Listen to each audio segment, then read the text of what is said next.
Hola, bienvenido nuevamente a mi canal de YouTube.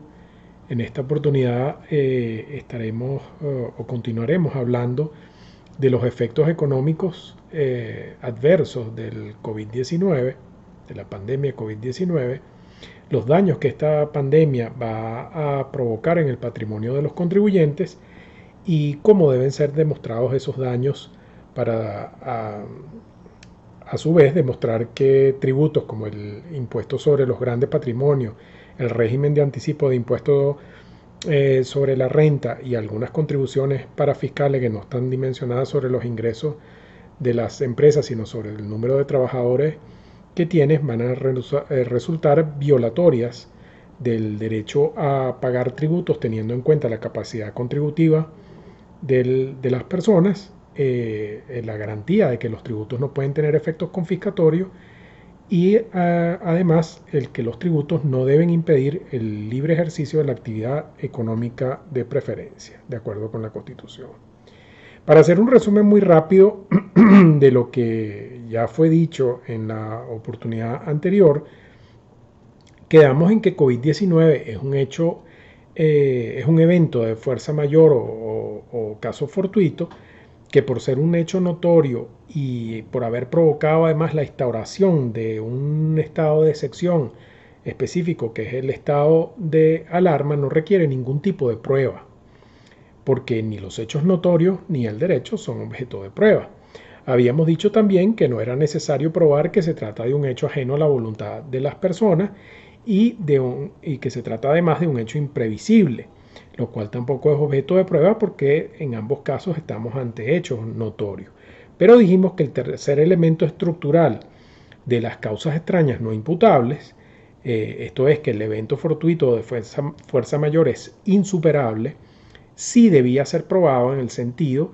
de que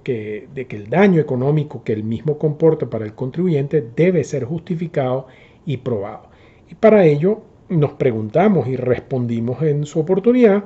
qué debe probarse, cuáles son las pruebas pertinentes y conducentes para hacerlo,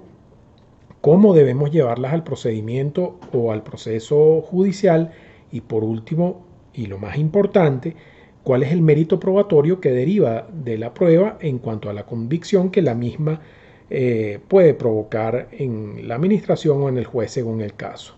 Comenzamos a hablar de una de las pruebas documentales más importantes en cuanto atiende a la demostración de la situación económica actual del sujeto pasivo de la imposición, que son los libros contables. Hoy vamos a tratar otra prueba documental que es extraordinariamente importante para este mismo propósito, que es una prueba que nace o que se crea a partir de la prueba anterior, es decir, a partir de los libros contables, y que sin duda constituye, por utilizar una metáfora bastante descriptiva, la radiografía de la situación económica del contribuyente. Esta prueba son los estados financieros. Siempre que tomo un concepto de otra disciplina lo hago con mucho respeto y mucha prudencia y advirtiendo que lo hago con fines ilustrativos, sin pretender en modo alguno opinar sobre asuntos de los que como abogado no me corresponde opinar. Entonces voy a dar un concepto muy básico de lo que son los estados financieros. Los estados financieros pueden ser definidos de una manera muy simple como la representación estructurada de la situación financiera, el rendimiento financiero y los flujos de efectivos de una entidad económica. También se dice que los estados financieros conforman la presentación de los datos financieros, incluidas las notas adjuntas, tomados de los registros de contabilidad o de sus documentos de soporte, diseñados para dar a conocer los recursos económicos o las obligaciones de una entidad a una fecha determinada o los ingresos y egresos o el flujo de efectivo durante un periodo definido, de acuerdo con principios de contabilidad de aceptación general. Hay diferentes estados financieros y estados financieros con diferentes propósitos. Por ejemplo, los estados financieros de propósito general,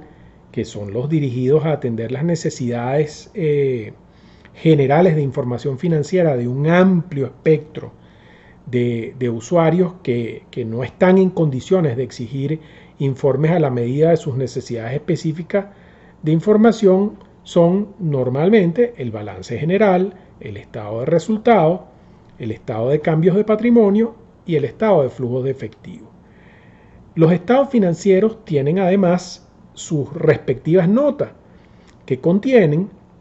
información adicional a la presentada en el estado financiero y suministran descripciones narrativas o desagregaciones de partidas presentadas en estos estados financieros, así como información sobre las partidas que no cumplen las condiciones para ser reconocidas en dichos estados financieros. Los estados financieros pueden ser auditados o no, y en el primer caso venir acompañados del llamado informe de auditoría. No vamos a decir más nada al respecto, porque esta es una información general que, como he dicho, tiene propósitos ilustrativos, que debe ser profundizada pues con las fuentes apropiadas, que por supuesto no provienen de nosotros los abogados, sino de los profesionales competentes para ello.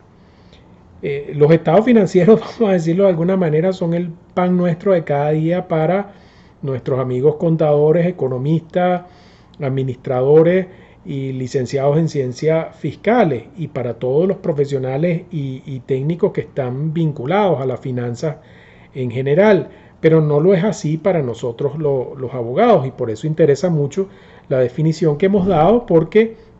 de ella puede comprenderse inmediatamente la importancia de esta prueba cuando estamos hablando de la necesidad de demostrar con una prueba que sea pertinente y conducente, según las definiciones que dimos en la sesión anterior, los efectos nocivos del COVID-19 en el caso concreto de un sujeto pasivo tributario. Ahora bien, lo que sí nos corresponde decir a los abogados, donde nosotros los abogados sí podemos opinar con propiedad, es en establecer qué son los estados financieros desde el punto de vista legal y cuál es su valor probatorio. Los estados financieros son, desde el punto de vista de la teoría general de la prueba, un documento, y un documento puede ser definido de manera muy amplia o de manera muy restringida, o según una posición ecléctica o intermedia, ¿no? Desde el punto de vista amplio, un documento es cualquier cosa mueble que pueda ser utilizada como prueba. Desde el punto de vista estricto, un documento es todo instrumento escrito que incorpora, expresa, constata o muestra una manifestación de voluntad, de juicio o de conocimiento. Entre estas dos posiciones extremas hay una intermedia que concibe el documento como cualquier cosa que sea producto de un acto humano, perceptible con los sentidos de la vista y el tacto, que sirve de prueba histórica, indirecta y representativa de un hecho cualquiera. Puede ser declarativo representativo cuando contenga una declaración de quien lo crea u otorga, o simplemente lo suscribe, como es el caso, por ejemplo, de los escritos públicos y privados, pero puede ser únicamente representativo, es decir, no declarativo, cuando no contiene ninguna declaración, como ocurre en el caso de un plano, de unos cuadros, o por ejemplo de una fotografía. Lo importante aquí es que desde el punto de vista probatorio no es correcto identificar la prueba documental siempre y en todo caso con la prueba escrita, porque esta última, la prueba escrita, es una especie de la primera, que es el género. Entonces, por ejemplo, una fotografía, una placa de rayos X, una nota de débito, una escultura, un graffiti, una marca de hierro en el ganado, una valla publicitaria. Todos esos son documentos desde el punto de vista probatorio. Lo que ocurre, y aquí es donde vienen las grandes confusiones, es que estos documentos no se pueden llevar al proceso de la misma forma, sino que a veces requieren utilizar otros medios de prueba para ser incorporados al expediente administrativo o judicial. Por ejemplo, una marca de hierro en una res que acredita la propiedad de la misma no se puede llevar al proceso llevando a la res, sino que es necesario tomar una fotografía o realizar una inspección judicial en el sitio donde se encuentra la res y ese medio probatorio incorporarlo al proceso. El ejemplo es un poco extremo, desde luego, pero recrea bastante bien que una cosa es la prueba y otra cosa distinta es el medio de prueba con el cual la prueba se lleva al procedimiento o al proceso. La prueba documental es sin la menor duda la reina de las pruebas en materia tributaria porque la totalidad de los hechos imponibles, no importa de qué tributo se trate, implican siempre y en todo caso la generación de documentos de diversa índole. De hecho, en algunos casos, la generación de un documento por sí misma es el evento que determina la ocurrencia del hecho imponible y como consecuencia de eso, el nacimiento de la obligación tributaria, como ocurre, por ejemplo, en el impuesto al valor agregado cuando se emite la factura fiscal. Entonces, en este sentido, no cabe la menor duda que los estados financieros son documentos declarativos representativos y pertenecen a la especie de la prueba por escrito. Pero hay distintas clases de prueba por escrito. En primer lugar, tenemos al llamado documento público, que según el artículo 1357 del Código Civil es el autorizado con las solemnidades legales por un registrador, por un juez u otro funcionario o empleado público que tiene la facultad para darle fe pública en el lugar donde el instrumento se haya autorizado. Esto es lo que dice el artículo 1357 del Código Civil. Por otro lado, tenemos al documento administrativo, que es una creación de la jurisprudencia, el cual, sin ser propiamente un documento público, emana de entes públicos y en ocasiones, dependiendo de su naturaleza específica, su contenido puede estar amparado por una presunción de legitimidad o de certeza. Y finalmente están los documentos privados, que son todos los documentos que no entran en ninguna de las dos definiciones anteriores. El artículo 1363 del Código Civil dice que el instrumento privado reconocido o tenido legalmente por reconocido tiene entre las partes y respecto de terceros la misma fuerza probatoria que el instrumento público en lo que se refiere al hecho material de las declaraciones y hace fe hasta prueba en contrario de la verdad de esas declaraciones. El valor probatorio de un documento privado depende de diversas circunstancias que están establecidas en el Código Civil, que junto con el Código de Procedimiento Civil, como ya lo he dicho varias veces, constituye el derecho común en esta materia. Entonces, el valor probatorio del documento privado depende, por ejemplo, de si el documento está firmado o no, si lo promueve la persona de quien emana, si ha sido reconocido por la persona contra la cual se opone, si documenta o reconoce una obligación de dinero, etc. Pero ahora lo que nos interesa rescatar es que los estados financieros son documentos privados, pero no basta con decir eso, sino que es preciso hacer varias consideraciones muy importantes para conocer su verdadero valor probatorio. Los estados financieros son una categoría muy particular de documentos privados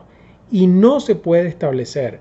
una regla de valoración idéntica para todos ellos, porque los grados de certidumbre de los estados financieros dependen de quién los haya elaborado, quién los ha suscrito, si cuentan con una certificación o si han sido auditados. Y finalmente, en qué ámbito se han producido. Por ejemplo, si se han producido dentro o fuera de un ámbito regulatorio específico, como la banca, los seguros, el mercado de valores, etc. Un balance general preparado por una persona sin la intervención de un contador público es un simple documento privado del cual la persona no puede aprovecharse, sino en cuanto a aquello que le perjudica. Es decir, hace prueba contra la persona que lo elabora, pero no a su favor, por virtud del principio de que nadie puede procurarse una prueba a su favor, ese principio que los abogados nos encanta describir con un brocardo latino, es decir, nemo sibi ascribit, que es el principio de que nadie puede procurarse su propia prueba. Es un documento meramente informativo que tiene un valor completamente relativo. Pero si se trata de los estados financieros de una empresa que han sido firmados, certificados y dictaminados por un contador público independiente, la situación cambia completamente, porque entonces estos documentos privados, de acuerdo con lo dispuesto en el artículo 8 de la Ley de Ejercicio de la Contaduría, quedan inmediatamente investidos de una presunción legal, iuris tantum, o que admite prueba en contrario, sobre la circunstancia siguiente. Primero, que el acto respectivo, es decir, la elaboración del estado financiero, se ha ajustado a las normas legales vigentes y a las estatutarias cuando se trate de una persona jurídica. Que el contador que ha dictaminado los estados financieros ha obtenido la información necesaria para fundamentar su opinión. Que el balance general representa la situación real de la empresa para la fecha de su elaboración, que los saldos se han tomado fielmente de los libros y que estos se ajustan a las normas legales, y que el estado de ganancias y pérdidas refleja los resultados de las operaciones efectuadas en el periodo examinado. Aquí quisiera hacer una pequeña digresión que nuevamente implica introducirme en un campo que no me corresponde, pero solo lo hago de manera muy respetuosa hacia los especialistas para ilustrar un poco el punto que tratamos, ¿no? Existen diferencias significativas entre preparar los estados financieros, hacer una revisión limitada de los estados financieros y auditar los estados financieros. En general, la preparación supone que la información extraída de los libros de contabilidad, si se trata de una entidad mercantil, o de los documentos de soporte, si se trata de una persona natural o un comerciante, ha sido sistematizada en forma de estado financiero. Esa es la preparación. La revisión limitada significa que se han aplicado procedimientos de verificación y análisis que requieren el juicio profesional del contador público para expresar su apreciación restringida sobre los principios de contabilidad aplicados por el emisor de los estados financieros. Y si se trata de la auditoría en general, entonces ya estamos hablando de un procedimiento que requiere de la aplicación de las normas internacionales de auditoría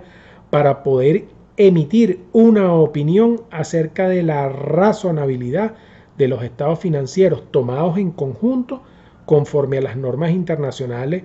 de información financiera que resulten aplicables, lo cual desde luego compromete la responsabilidad profesional del contador público que emite el dictamen. Ahora bien, noten ustedes que para que la presunción establecida en el artículo 8 de la Ley de Ejercicio de la Contaduría y de la que hablamos antes opere, no basta que los estados financieros estén firmados, o no basta con que estén firmados y certificados, sino que deben estar dictaminados, porque la ley al consagrar la presunción enlaza las tres condiciones en el artículo 8 de la Ley de Ejercicio de la Contaduría. Es decir, es necesario que los estados financieros hayan sido objeto de una auditoría por un contador público colegiado que no tiene conflicto de intereses con la empresa o con la persona que emite los estados financieros. Pero como he dicho antes, esta tarea de dictaminar sobre los estados financieros es una tarea que no se puede llevar a cabo de cualquier forma, sino que, en primer lugar, requiere verificar que los estados financieros cumplen con aquellas normas internacionales de información financiera emitidas por el Consejo de Normas Internacionales de Contabilidad, que han sido incorporadas como principios de contabilidad generalmente aceptados, en nuestro caso en Venezuela, por decisión de la Federación de Colegios de Contadores Públicos de Venezuela, que es el organismo competente para ello, y que en nuestro caso son las llamadas BEN-NIF. Y en segundo lugar, la auditoría sobre los estados financieros en sí misma debe realizarse de acuerdo con los estándares internacionales establecidos a través de las normas internacionales de auditoría emitidas por la Federación Internacional de Contadores. Existe una discusión en la doctrina sobre los principios de contabilidad generalmente aceptados tienen o no carácter normativo. Al final yo voy a darles una bibliografía y dentro de esa bibliografía hay 3 trabajos en particular que tratan muy bien el tema, aunque hay unas posiciones encontradas. Es decir, les voy a dar bibliografía de un lado y del otro, de quienes opinan que no tienen valor normativo y de quienes opinan que sí. Ahorita no es el momento de entrar en esa discusión, no es el propósito de esta videoconferencia, pero la realidad, y eso sí hay que decirlo, es que las leyes tributarias hacen reenvíos normativos hacia estos principios en varias ocasiones. Me refiero a los principios de contabilidad generalmente aceptados y obligan a que los sujetos pasivos de la imposición y los profesionales que preparan y auditan la información contable sigan estos principios. Ese es el caso, solo para mencionar un par de normas del artículo 155.1 del Código Orgánico Tributario. Dice que los contribuyentes, los responsables y los terceros deben llevar en forma debida y oportuna los libros y registros contables conforme a las normas legales y a los principios de contabilidad generalmente aceptados, referentes a actividades o operaciones que se vinculan a la tributación, y el artículo 157 del Código Orgánico Tributario, que es una norma verdaderamente delicada, dice que incurren en responsabilidad penal los profesionales que emiten dictámenes técnicos o científicos en contradicción con las leyes, normas o principios que regulan el ejercicio de su profesión o ciencia. Esto verdaderamente da la idea, y ese es el caso también, se me viene ahorita a la cabeza, del artículo, creo que es el 88 de la Ley de Impuestos sobre la Renta, y creo que lo comentamos en la oportunidad pasada, que se remiten, hacen remisiones a los principios de contabilidad generalmente aceptados. Convengo en que es un punto discutido, pero pareciera que no se le puede negar todo carácter normativo y vinculante a estos principios, ¿no? Ahora bien, volviendo al punto que nos concierne, lo importante es tener presente que los estados financieros firmados, certificados y dictaminados dejan de ser un simple documento privado para convertirse en un documento privado que está amparado por una presunción legal de que han sido elaborados cumpliendo determinadas formalidades y que además su contenido representa fielmente la situación financiera de la empresa, que es el propósito fundamental de este documento. Pero además resulta muy importante, muy relevante señalar que aparte de estas regulaciones cuya naturaleza normativa pudiera discutirse, existen otras disposiciones aplicables a la elaboración y emisión de estado financiero cuya naturaleza legal e imperativa no admite discusión alguna, que es la que aplica, por ejemplo, en ciertos ámbitos regulatorios sectoriales, como el de las instituciones financieras o del sector bancario, el de las instituciones que hacen oferta pública de títulos valores, del mercado de valores, y el de las empresas de seguro y reaseguro. Por ejemplo, en el caso de las instituciones financieras, los contadores y las firmas que realizan auditorías deben estar inscritos en un registro especial llevado por la Superintendencia de Bancos según el artículo 85 de la Ley de Instituciones del Sector Bancario. La selección y rotación de las auditorías externas de las instituciones del sector bancario debe hacerse de conformidad con lo establecido en los artículos 81 y 82 de la Ley de Instituciones del Sector Bancario, y la elaboración, aprobación y publicación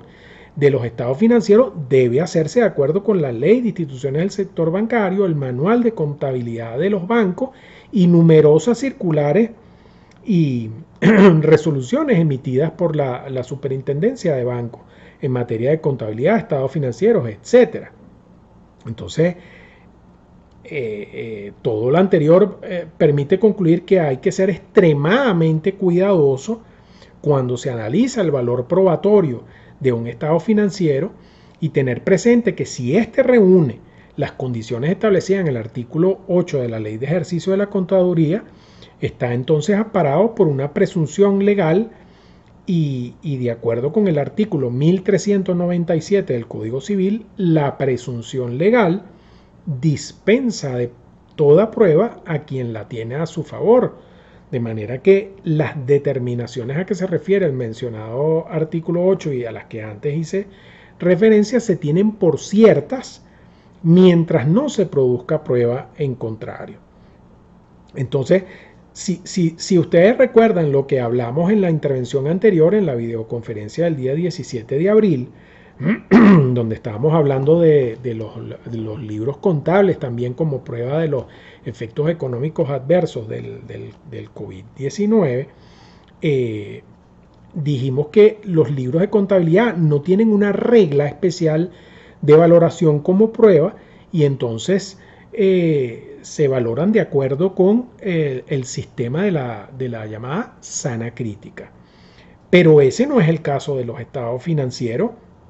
firmados, certificados y auditados, que como hemos visto son una prueba con una regla específica de valoración que está en el artículo 8 de la Ley de Ejercicio de la Contaduría, según lo que vimos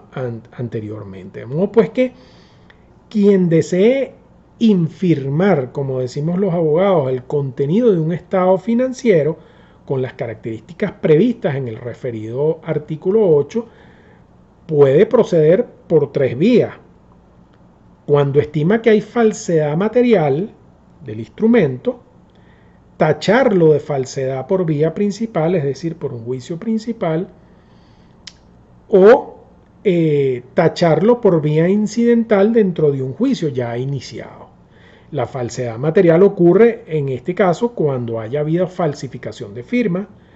cuando la escritura misma se hubiere extendido maliciosamente y sin conocimiento de quien aparezca como su otorgante encima de una firma en blanco suya, dice la ley, o cuando en el cuerpo de la escritura se hubiesen hecho alteraciones materiales capaces de variar el sentido de lo que firmó el otorgante del estado financiero. La otra forma es que no se alegue la falsedad material del documento, sino la denominada falsedad ideológica del documento, porque se afirma que lo que se expresa en el mismo es producto de simulación, fraude o dolo de quienes han intervenido en la elaboración de los estados financieros. Entonces, en ese caso, debe procederse también por un juicio principal destinado a demostrar la simulación, el fraude o el dolo, o por vía incidental dentro de un proceso ya iniciado. Y finalmente, se puede atacar el estado financiero auditado promoviendo pruebas legales, legítimas, pertinentes y conducentes que demuestren que los estados financieros no se hicieron de acuerdo con las normas legales vigentes, que no se obtuvo la información necesaria para fundamentar la opinión del contador que los dictaminó, que los auditó, que esos estados financieros no representan la situación real de la empresa, etc. A diferencia de lo que hablamos sobre los libros, que requieren, como dijimos en su momento, ser traducidos a un lenguaje jurídicamente inteligible, a un lenguaje jurídicamente potable, para hacer una prueba conducente dentro del procedimiento o el proceso, los estados financieros ofrecen mucha información, aun cuando hay que reconocer, por supuesto, que la capacidad de un operador jurídico para extraer conclusiones de los estados financieros no es la misma capacidad de un contador, un administrador, un economista, un licenciado en ciencias fiscales. Pero en todo caso, los estados financieros ofrecen muchísima información, mucha más de la que una persona como un abogado puede extraer simplemente de los libros contables. Por esa razón, si además de los estados financieros auditados, la estrategia probatoria incluye una prueba de testigo experto, la posibilidad de probar de manera fehaciente los efectos económicos adversos de una situación excepcional como la pandemia COVID-19 se incrementa exponencialmente, desde luego. El juez o en su caso la administración no pueden desconocer o soslayar los elementos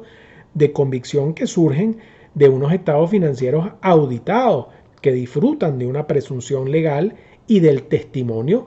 de un testigo experto, en especial si estas pruebas no han sido desvirtuadas por pruebas contrarias de la misma calidad e importancia. De ningún modo es posible que la decisión respectiva en el procedimiento administrativo, en el proceso contencioso tributario, en el proceso de que se trate, no analice pormenorizadamente ambas pruebas, me refiero a los estados financieros auditados y por ejemplo, al dictamen de un testigo experto, sobre todo cuando en la decisión va a desecharse el mérito probatorio de estos instrumentos. En ese caso, el análisis debe ser especialmente cuidadoso y pormenorizado por parte del órgano decisor. En el caso de la administración tributaria, por ejemplo, la interpretación conjunta de los artículos 166, 169, 170 y 201.6 del Código Orgánico Tributario, en concordancia con los artículos 53, 58 y 69 de la Ley Orgánica de Procedimiento Administrativo, obligan a la Administración Tributaria a tomar una decisión siempre y en todo caso basada en las pruebas que han sido promovidas en el procedimiento e incluso en pruebas evacuadas de oficio para el mejor conocimiento del asunto sometido a su consideración. De modo que si la fiscalización, el sumario administrativo o el superior jerárquico quieren destruir el valor probatorio de unos estados financieros, deben aplicar procedimientos de auditoría fiscal exhaustivos que además cuenten con soporte probatorio suficiente, ¿no? Y en el caso de los jueces, estos están obligados, de acuerdo con el artículo 509 del Código de Procedimiento Civil, a analizar y juzgar todas cuantas pruebas se hayan producido, aun aquellas que a su juicio no fueren idóneas para ofrecer algún elemento de convicción, expresando siempre cuál es el criterio del juzgador respecto a esas pruebas. Si el operador jurídico que adopta la decisión no procede de esta forma, su decisión va a estar completamente viciada. En el caso de un acto administrativo por falso supuesto de hecho y en el caso de una sentencia de un juez por silencio de pruebas o por infracción de ley, según sea el caso. En conclusión, y como puede apreciarse de todo lo dicho anteriormente, los estados financieros son una prueba muy importante, de gran relevancia y valor cuando se pretende demostrar cuál es la situación económica actual de una empresa y cuál puede ser su situación económica en el corto y mediano plazo si se producen ciertas circunstancias. De modo que los estados financieros se erigen como una prueba fundamental en el evento o en el caso de querer demostrar los efectos económicos adversos que ha producido esta pandemia COVID-19. Y como hemos visto anteriormente, hay que ser sumamente cuidadoso a la hora de calificar el valor probatorio de los estados financieros, porque no en todos los casos tienen el mismo valor probatorio, y como ya hemos visto, cuando están firmados, certificados y auditados, disfrutan de una presunción legal de veracidad en cuanto a los elementos que están descritos ahí en el artículo 8 de la Ley de Ejercicio de la Contaduría, y a los que antes me referí, y esa presunción legal releva de prueba a quien promueve el estado financiero y obliga a la contraparte a destruir el valor probatorio de esos estados financieros. Bueno, en una próxima oportunidad vamos a hablar de la prueba de testimonio pericial y de la prueba o de testigo experto y si nos da tiempo, de la prueba de experticia contable, que dentro del contexto en el que estamos, es decir, donde estamos tratando de analizar cuáles serían las pruebas idóneas para las pruebas pertinentes y conducentes, para utilizar la terminología correcta, para demostrar los efectos económicos adversos de la pandemia COVID-19 en los sujetos pasivos de la imposición, ¿no? Les quiero recomendar, aunque lo voy a consignar en la descripción de la videoconferencia en el canal de YouTube, o la bibliografía que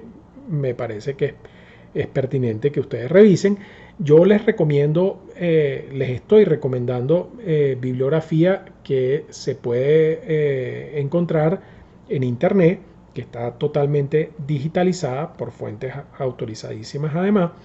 no les estoy recomendando bibliografía que no está digitalizada porque, bueno,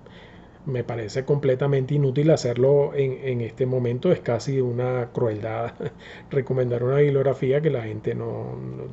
tiene cómo acceder a ella en este momento. Entonces, bueno, por ejemplo, hay un trabajo de Mónica Viloria Méndez sobre el valor probatorio del documento privado en el proceso contencioso tributario, así se titula el trabajo, que está en la revista Derecho Tributario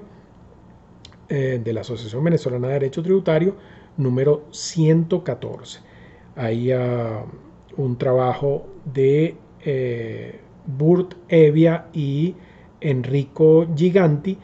que se intitula La ruptura normativa entre el Código de Comercio y el Impuesto sobre la Renta, una propuesta de interpretación evolutiva, que está en las memorias de las 18ª Jornadas Venezolanas de Derecho Tributario, las que se realizaron en diciembre. Eso también está en la página de la BDT. Hay un trabajo de Carlos Paredes sobre la aplicación de las normas internacionales de contabilidad, que está en la revista Derecho Tributario número 139. Hay dos trabajos de Humberto Romero Musi, uno que se llama Apostilla sobre la técnica probatoria de la contabilidad, que ya les referí en la vez pasada, que está en la revista Derecho Tributario número 122, y otro trabajo de Humberto Romero que se llama Naturaleza jurídica de los principios de contabilidad de aceptación general en Venezuela y su incidencia en la determinación de la renta financiera para el cálculo del impuesto sobre la renta de dividendos. Eso está en las memorias de las 6ª Jornadas Nacionales de Derecho Tributario del año 2002. Y finalmente hay un trabajo de Juan Carlos Castillo que se llama Apostillas respecto de las implicaciones tributarias derivadas de la adopción de las normas internacionales de información financiera, entre paréntesis NIF, que está en la revista Derecho Tributario número 115. A los no abogados les recomiendo un enlace bastante útil, que es el portal VenNIF de Venezuela,